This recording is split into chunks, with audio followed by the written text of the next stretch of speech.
Kapag natapos na ang MRT-7 sa Metro Manila, inaasahan ang ilang mga epekto sa transportasyon, ekonomiya, at pamumuhay ng mga tao sa mga lugar na madadaan nito.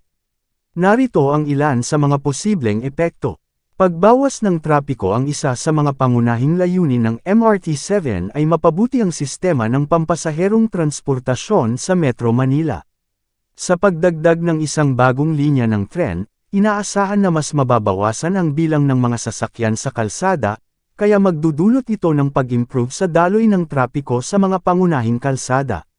Mas mabilis na pagbiyahe. Ang mga pasahero ay magkakaroon ng mas mabilis na paraan para makarating sa kanilang destinasyon, lalo na sa mga lugar tulad ng Quezon City, San Jose del Monte, Bulacan, at iba pang mga katabing lugar. Mas madali na rin ang pagbiyahe papuntang mga pangunahing lugar tulad ng mga business district sa Metro Manila.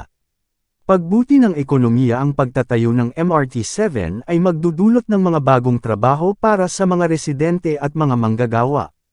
Pagkatapos ng pagtatapos, magkakaroon din ng mga oportunidad sa negosyo sa mga lugar na nadadaanan ng linya, na makakatulong sa pagpapasigla ng lokal na ekonomiya. Pag-unlad ng real estate. Ang mga lugar na may access sa MRT-7 ay maaaring magkaroon ng mga proyekto sa real estate, tulad ng mga kondominium, negosyo, at iba pang mga infrastruktura.